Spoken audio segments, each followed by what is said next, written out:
ఆరవ భాగంలో 152 నుంచి 237 వరకు ఉండేటువంటి ఆర్టికల్స్ని మళ్ళీ చిన్న చిన్న చాప్టర్ల లాగా డివైడ్ చేయడం జరిగింది.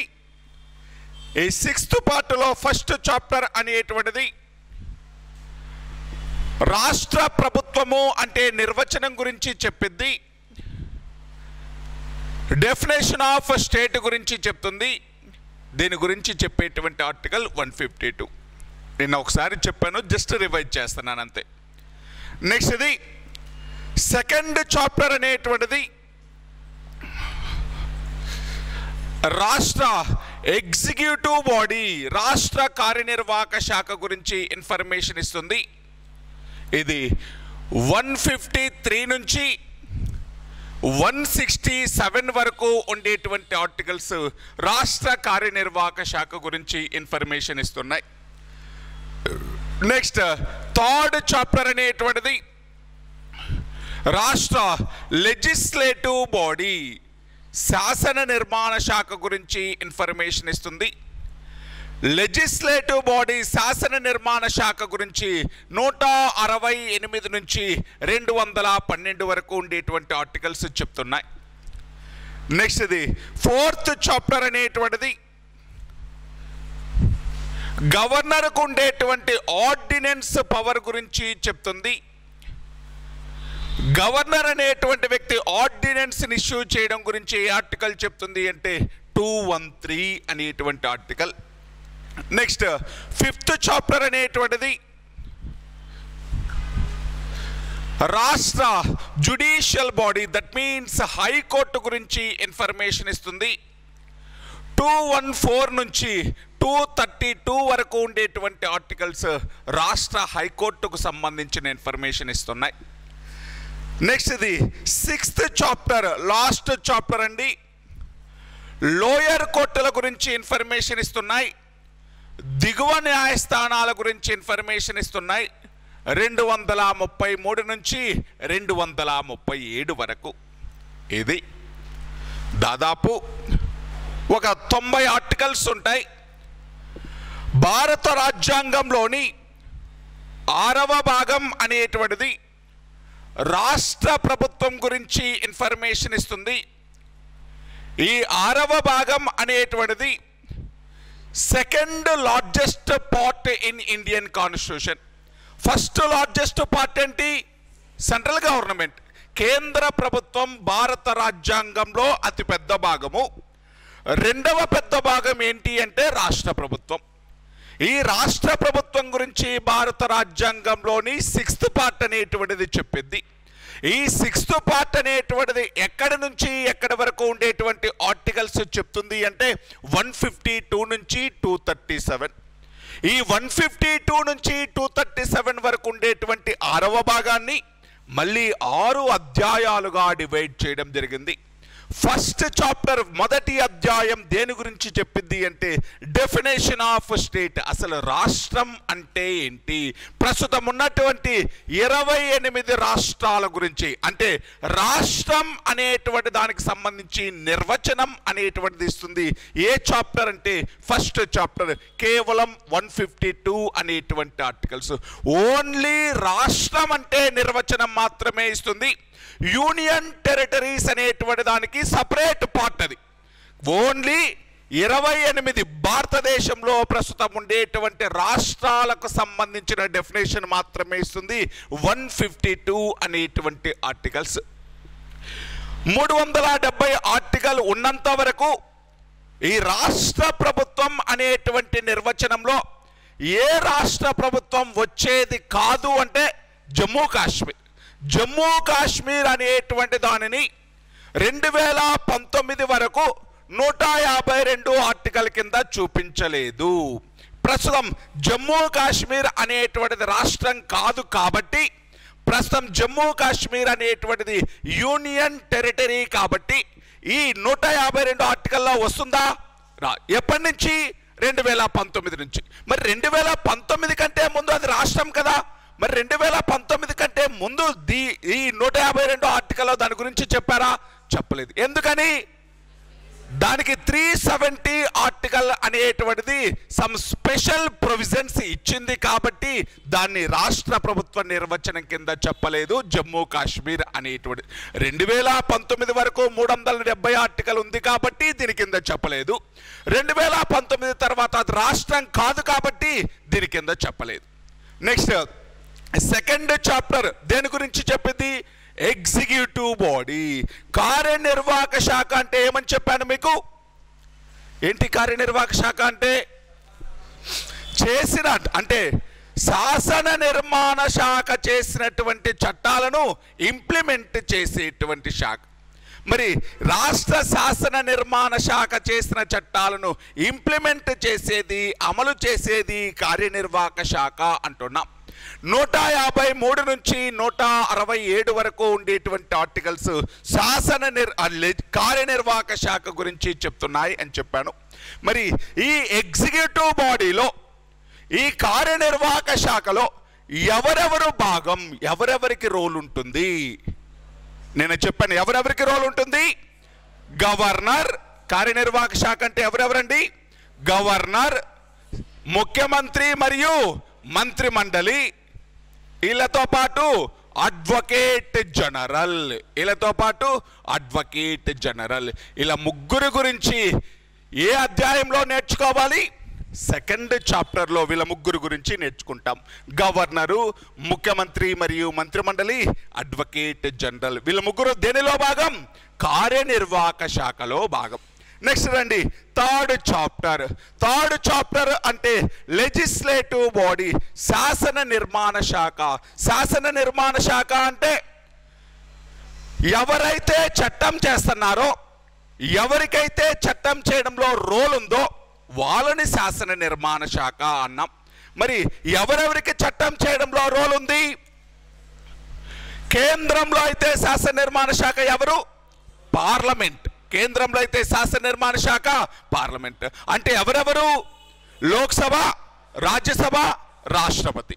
ఇప్పుడు మరి రాష్ట్రాలలో శాసన నిర్మాణ శాఖ అంటే ఎవరు అంటే ఇక్కడ ఉన్నటువంటి గవర్నరు, ఆయనతో పాటు ఎమ్మెల్యే సభ, ఒకవేళ ఎమ్మెల్సీ సభ ఉంటే ఎమ్మెల్సీ సభ కూడా.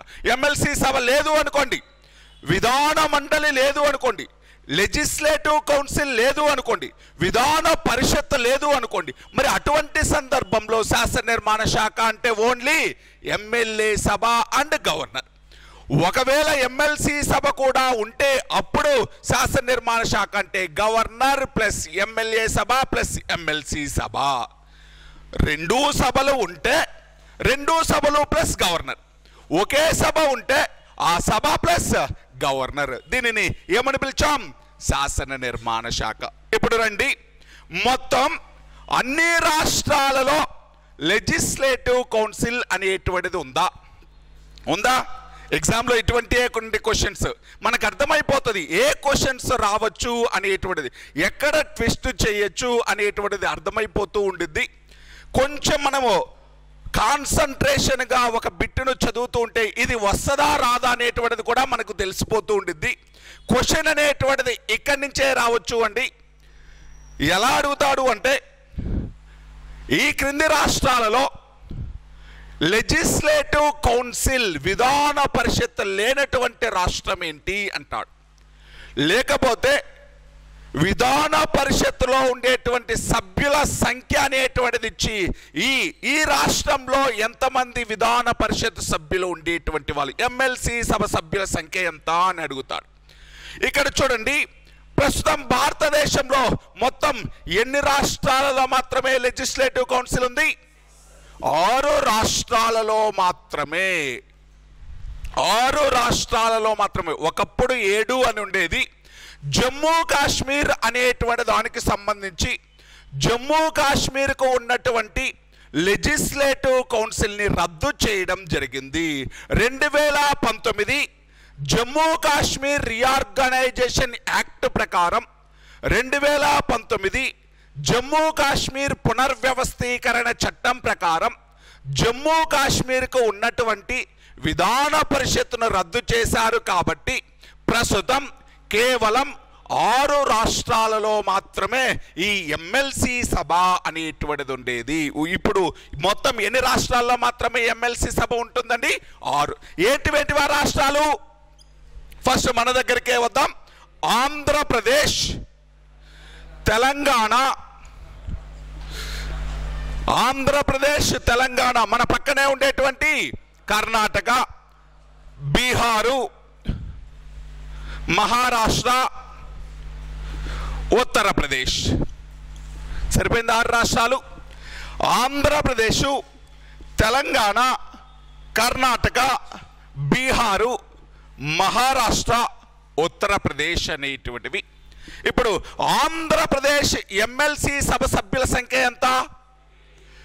యాక్చువల్గా ఉండాల్సినటువంటిది, యాక్చువల్గా మనకు రీఆర్గనైజేషన్ యాక్ట్ ప్రకారం 50 మందే వచ్చింది. మొత్తం 90 మంది ఉండేటువంటి వాళ్ళు యునైటెడ్ ఏపీలో 50 మంది ఏపీకి, 40 మంది ఏమో తెలంగాణకి వెళ్ళడం జరిగింది. కాకపోతే దాన్ని ఏం చేశారు అంటే మళ్ళీ ఏపీ రీఆర్గనైజేషన్ యాక్ట్కి అమెండ్మెంట్ చేసి మన యొక్క ఎమ్మెల్సీ సభ సభ్యుల సంఖ్యని ఎంతకు పెంచారు? 58. ప్రస్తుతం ఆంధ్రప్రదేశ్ ఎమ్మెల్సీ సభ సభ్యుల సంఖ్య ఎంత? 58. మరి తెలంగాణలో 40. యాక్చువల్గా 50-40 షేర్లో దీన్ని డివైడ్ చేశారు. కాకపోతే మన రీఆర్గనైజేషన్ యాక్ట్కి అమెండ్మెంట్ చేసి మనది మాత్రం ఎంతకు పెంచుకున్నారు? 58. మరి తెలంగాణలో 40 అలాగే ఉన్నాయి. మరి కర్ణాటకలో ఎంతమంది? 75. తెలంగాణలో ఎంతమంది అండి? కర్ణాటకలో 75. కర్ణాటకలో 75. మరి బీహార్లో ఎంతమంది? 75. కర్ణాటక, బీహార్ 2 ఎమ్మెల్సీ సభ సభ్యుల సంఖ్య సమానం, 75. మరి మహారాష్ట్రలో ఎమ్మెల్సీ సభ సభ్యుల సంఖ్య ఎంత? 80, 78. యూపీలో 100. యూపీలో ఎంతమంది అండి? 100. ఇదండి యాక్చువల్గా ఇది ఇంపార్టెంట్ క్వశ్చన్, ఒకసారి గుర్తుపెట్టుకోండి. రిపీటెడ్ క్వశ్చన్ కూడా ఎగ్జామ్లో. ఎమ్మెల్సీ సభ ఏ ఏ రాష్ట్రాలకు ఉండేది అనేటువంటి, ఏ ఏ రాష్ట్రాలకు ఉంది అని నేర్చుకోవడంతో పాటు ఆ సభ్యుల సంఖ్య కూడా నేర్చుకోవాలి. ఎగ్జామ్లో ఇటువంటి క్వశ్చన్ ఒక 3-4 టైమ్స్ ఇదే క్వశ్చన్ వచ్చింది. అందుకని ఏపీలో ఉండేటువంటి ఎమ్మెల్సీ సభ సభ్యుల సంఖ్య 58, తెలంగాణలో 40, కర్ణాటక 75, బీహార్ 75, మహారాష్ట్ర 78, ఉత్తరప్రదేశ్ 100. ఎగ్జామ్లో ఇంకోలా అడుగుతాడు చూడండి. ఈ క్రింది ఏ 2 రాష్ట్రాల విధాన పరిషత్ సభ్యుల సంఖ్య సమానం అంటాడు. ఈ కింది ఏ 2 రాష్ట్రాల ఎమ్మెల్సీ సభ సభ్యుల సంఖ్య సమానం అంటాడు. ఏ 2 రాష్ట్రాలు? కర్ణాటక, బీహార్ అనేటువంటిది. ఇంతే, ఇంత మించి క్వశ్చన్ ఏమీ ఉండదు. ఇక్కడ ఈ 6 రాష్ట్రాలు, ఈ 6 రాష్ట్రాల్లో ఉండేటువంటి ఎమ్మెల్సీ సభ సభ్యుల సంఖ్య అనేటువంటిది నేర్చుకుంటే సరిపోతుంది. అంటే ఒకవేళ 2 సభలు ఉంటే దాన్ని ద్విసభా విధానం అని పిలిచాం, బైకామరల్ లెజిస్లేషన్ అని పిలిచాం. ఒకవేళ 2 సభలు లేకుండా ఓన్లీ ఒకే సభ ఉంటే యూనికామరల్ లెజిస్లేషన్, ఏక సభా విధానం అని పిలవడం జరుగుతుంది. ఇది దేనికి సంబంధించింది అంటే లెజిస్లేటివ్ బాడీ. అంటే ఎవరెవరి గురించి నేర్చుకోవాలి మనము? శాసనసభ అంటే ఇక్కడ ఉండేటువంటి విధాన సభ గురించి, ఇక్కడ ఉండేటువంటి విధాన పరిషత్తు గురించి, వీళ్ళిద్దరి గురించి నేర్చుకుంటే ఏమైపోతుంది? 3rd చాప్టర్ అనేటువంటిది అయిపోతుంది, లెజిస్లేటివ్ బాడీ. నెక్స్ట్ ఇదేంటి? 4th chapter. 4th చాప్టర్ అంటే ఏమని చెప్పాను? ఆర్డినెన్స్ జారీ చేసే అధికారం. దీని గురించి కూడా మీకు ఆల్రెడీ చెప్పున్నాను. ఆర్డినెన్స్ అంటే ఏమని చెప్పాను? ఎమర్జెన్సీ ఆర్డర్ అని చెప్పాను. ఆర్డినెన్స్ అంటే ఒకసారి క్లారిటీగా వినండి. చట్టసభలు సమావేశంలో లేనప్పుడు, యాక్చువల్గా 1 సంవత్సరంలో చట్టసభలు లేకపోతే పార్లమెంటు లేకపోతే ఇక్కడ ఉండేటువంటి అసెంబ్లీ ఎన్నిసార్లు సమావేశం అవ్వాలి? కనీసం 2 సార్లు. అంటే ఖచ్చితంగా 2 సార్లు. ఖచ్చితంగా 2 సార్లు. 2 సార్ల కంటే అంటే ప్రతి 6 నెలలకు ఒకసారి ఖచ్చితంగా సమావేశం అవ్వాలి. 6 నెలలకి, అంటే ఖచ్చితంగా 6 నెలల గ్యాప్లో ఒకసారి సమావేశం అవ్వాలి. దానికంటే ముందే సమావేశమైనా కూడా ఎటువంటి నష్టం ఏమీ లేదు. కానీ ఖచ్చితంగా ఒక సమావేశానికి మరొక సమావేశానికి మధ్య 6 నెలల కాలం మించరాదు. అంటే సంవత్సరానికి ఎన్ని సమావేశాలు ఖచ్చితంగా జరపాలి? 2 సమావేశాలు ఖచ్చితంగా జరపాలి. ఒక సమావేశానికి ఇంకొక సమావేశానికి గ్యాప్ ఎంత కాలం మించరాదు? 6 నెలలు అనేటువంటిది మించరాదు. సరే, ఒక సమావేశం అనేటువంటిది జరిగింది. సమావేశం మొత్తం కూడా అంటే అయిపోయింది, కన్క్లూడ్ చేసేసాడు.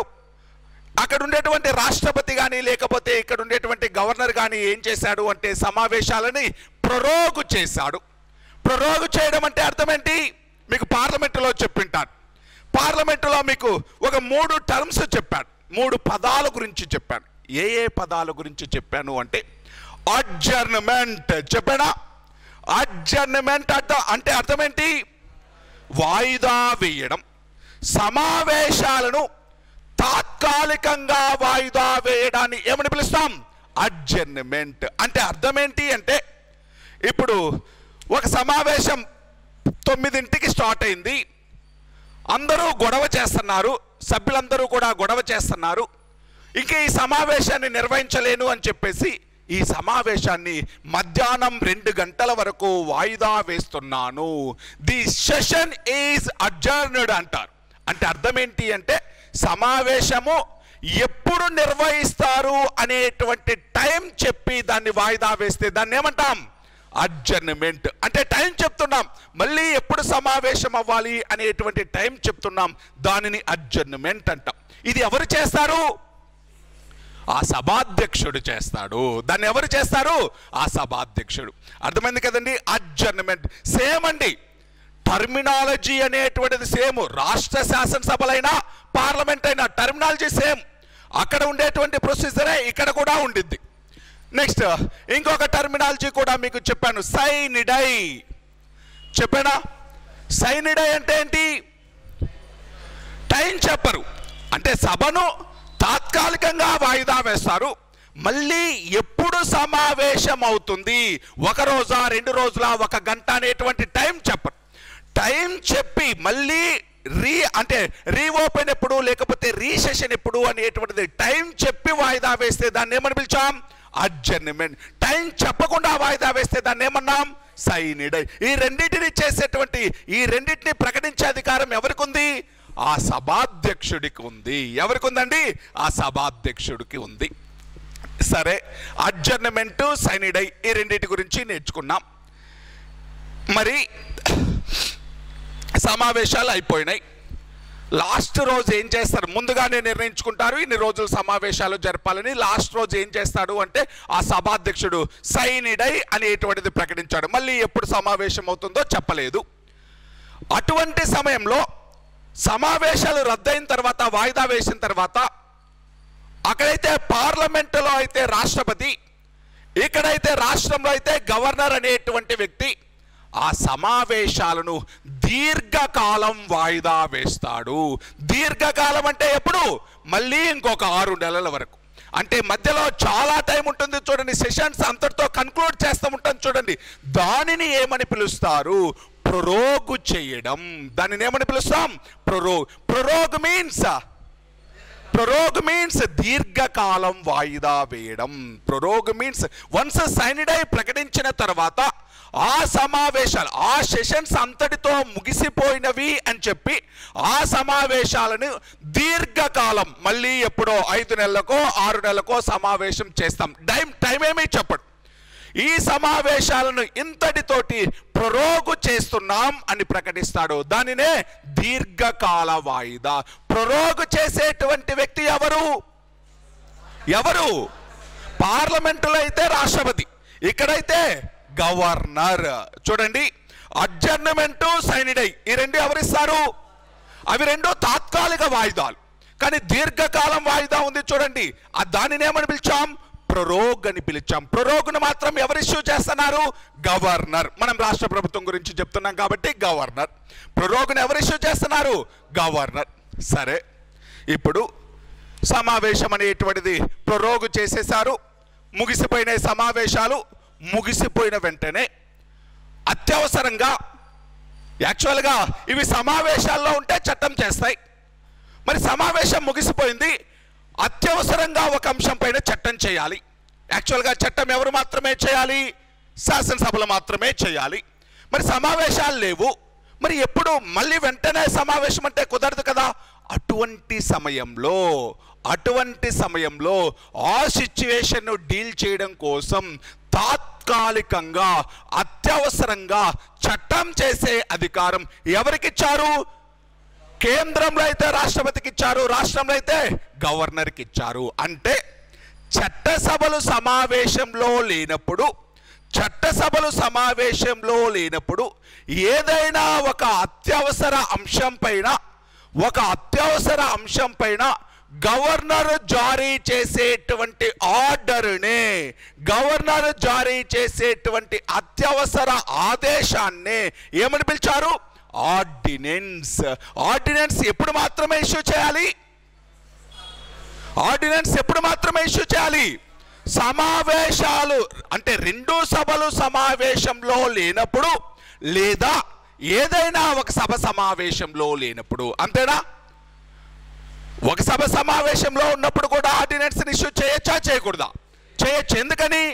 చట్టం చేయాలి అంటే రెండు సభలకు ఆమోదం అవసరం కాబట్టి ఏదైనా ఒక సభ సమావేశంలో లేనప్పుడు, లేదా రెండు సభలు సమావేశంలో లేనప్పుడు ఏమి ఇష్యూ చేస్తాడు గవర్నర్? ఆర్డినెన్స్. గవర్నర్కు ఆర్డినెన్స్ జారీ చేసే అధికారం ఉంది అని ఈ ఆర్టికల్ చెప్తుంది. 213 స్టార్ మార్క్ పెట్టుకోండి. రిపీటెడ్ క్వశ్చన్ ఇది. స్టార్ మార్క్ అండి, రిపీటెడ్ క్వశ్చన్ అండి. గవర్నర్కు ఆర్డినెన్స్ జారీ చేసేటువంటి పవర్ ఉంది అని చెప్పేటువంటి ఆర్టికల్ 213. సరే, మరి చట్టసభలు సమావేశంలో ఉన్నప్పుడు ఆర్డినెన్స్ ఇష్యూ చేయొచ్చా? లేనప్పుడు ఇష్యూ చేస్తున్నాం, మరి ఉన్నప్పుడు ఇష్యూ చేయొచ్చా? ఆర్డినెన్స్ చేయొచ్చా? చేయడానికి లేదు. సమావేశంలో ఉన్నప్పుడు అంటే ఇక్కడ ఉండేటువంటి పార్లమెంటుకు ఆల్టర్నేట్ కాదు. గుర్తుపెట్టుకోండి, పార్లమెంట్ అనేటువంటి చట్టం చేసే అధికారం ఉంది కదా, మరి అది చట్టం చేసేటువంటి అధికారం సమావేశంలో ఉన్నప్పుడు అది చట్టం చేయొచ్చు. అందుకని సమావేశాలు జరుగుతున్న సమయంలో గవర్నర్ కానీ రాష్ట్రపతి కానీ ఆర్డినెన్స్ జారీ చేయలేడు. In the absence of sessions మాత్రమే, పార్లమెంట్ సమావేశాలలో లేనప్పుడు, అసెంబ్లీ సమావేశాలు లేనప్పుడు అటువంటి సమయంలో మాత్రమే ఆర్డినెన్స్ను జారీ చేస్తారు. సమావేశంలో ఉన్నప్పుడు ఆర్డినెన్స్ జారీ చేసే అధికారం లేదు. ఓకేనా? సరే, దీని గురించి చెప్పేటువంటి ఆర్టికల్ 213. మరి ఆర్డినెన్స్ యొక్క కాల పరిమితి కూడా మీకు చెప్పాను. ఎన్ని రోజులు? మ్యాక్సిమం అంటే అది చెప్పాలి 6 నెలల 6 వారాలు. పార్లమెంట్ యొక్క కాల పరిమితి అంటే ఏం చెప్పాలి? మళ్ళీ అసెంబ్లీ కానీ పార్లమెంట్ కానీ సమావేశమైనటువంటి 6 వారాల లోపు ఖచ్చితంగా ఆమోదించాలి. అదే చెప్పాలి. ఒక ఆర్డినెన్స్ యొక్క కాల పరిమితి ఎంత అంటే ఏం చెప్పాలి? పార్లమెంటు సమావేశమైన 6 వారాలు. పార్లమెంటు సమావేశమైన 6 వారాల లోపు ఖచ్చితంగా ఆ ఆర్డినెన్స్ని యాక్సెప్ట్ చేయాలి. యాక్సెప్ట్ చేయకపోతే ఆర్డినెన్స్ ఏమవుతుంది? అంతటితోటి రద్దయిపోతుంది. అంటే ఒక ఆర్డినెన్స్ యొక్క మ్యాక్సిమం డ్యూరేషన్ అంతా, మ్యాక్సిమం డ్యూరేషన్ అంటే 6 నెలల 6 వారాలు. ఎందుకని చెప్పాము 6 నెలల 6 వారాలు అని? ఒక సెషన్కి గ్యాప్ ఎంత ఉంటుంది? 6 నెలలు. అంటే సమావేశాలు ముగిసిన రోజే, అంటే ముగిసిపోయిన తర్వాత రోజు ఆర్డినెన్స్ ఇష్యూ చేశాడు అనుకోండి, మళ్ళీ సమావేశం అవ్వడానికి మ్యాక్సిమం 6 నెలలు ఉంది కాబట్టి ఈ 6 నెలలు టైము, మళ్ళీ ఇది సమావేశమైన 6 వారాలు ఉంది కాబట్టి 6 నెలల 6 వారాలు. ఒక ఆర్డినెన్స్ యొక్క మ్యాక్సిమం టైం పీరియడ్ ఎంత అంటే 6 నెలల 6 వారాలు. దట్ మీన్స్ 7.5 months, 7.5 నెలలు. మరి మినిమం టైం పీరియడ్ ఎంత? ఒక ఆర్డినెన్స్ ఇష్యూ చేసిన తర్వాత ఎన్ని రోజులు ఉంచాలి దానిని? మినిమం టైం పీరియడ్ లేదు. గుర్తుపెట్టుకోండి, ఆర్డినెన్స్ని గవర్నర్ ఎప్పుడైనా ఉపసంహరించుకోవచ్చు, తీసేసుకోవచ్చు. ఉపసంహరించుకోవడానికి, రద్దు చేయడానికి ఈ శాసనసభలో ఈ అసెంబ్లీ యొక్క ఆమోదం అవసరమా?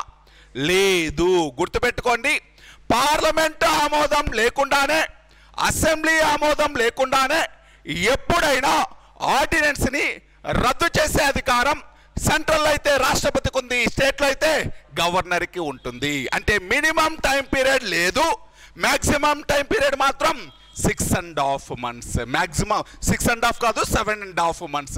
6 months 6 weeks అనేటువంటిది, 6 months 6 weeks అనేటువంటిది. మరి ఈ ఆర్డినెన్స్ అనేటువంటిది జారీ చేయడం ఎక్కడి నుంచి అడాప్ట్ చేసుకున్నాం చెప్పామా? ఇది ఆర్డినెన్స్ జారీ చేయడం ఎక్కడి నుంచి అడాప్ట్ చేసుకున్నాం? 1935 ఇండియన్ గవర్నమెంట్ యాక్ట్. అంతేనా? 1935 ఇండియన్ గవర్నమెంట్ యాక్టే. ఎందుకని? ఆర్డినెన్స్ అనేటువంటిది ఎప్పటి నుంచి వచ్చింది భారతదేశంలో? అంతకంటే ముందు నుంచే ఉండేది. 1861 కౌన్సిల్ యాక్ట్ పేరు విన్నారా? విన్నాం కదా. 1861 కౌన్సిల్ యాక్ట్ అయినా మొట్టమొదటిసారిగా ఆర్డినెన్స్ జారీ చేసే అధికారం ఎవరికి ఇచ్చింది? గవర్నర్ జనరల్కి ఇచ్చింది. అక్కడే ఉంటుంది చూడండి. 1861 కౌన్సిల్ యాక్ట్ దగ్గర నుంచే మనం ఆర్డినెన్స్ గురించి చెప్పుకుంటాం. అంటే అక్కడి నుంచి వచ్చింది. కానీ మనం రాజ్యాంగం తయారు చేసే ముందున్న చట్టం ఏంటి? 1935. అక్కడి నుంచి మ్యాక్సిమం అంశాలు తెచ్చుకున్నాం. అప్పటికే ఆర్డినెన్స్ ఉంది కాబట్టి ఈ రాజ్యాంగాన్ని తయారు చేసే ముందున్నటువంటి చట్టం 1935 నుంచి తెచ్చుకున్నాం. కాకపోతే ఇనీషియల్గా వచ్చింది ఎక్కడి నుంచి? 1861 కౌన్సిల్ యాక్ట్. మరి భారతదేశానికి స్వతంత్రం రాకముందు ఆర్డినెన్స్ని ఎవరు ఇష్యూ చేసేవాళ్ళు? Governor general. గుర్తుపెట్టుకోండి, భారతదేశానికి స్వతంత్రం రాకముందు ఆర్డినెన్స్ని ఎవరు ఇష్యూ చేసేవారు? Governor general.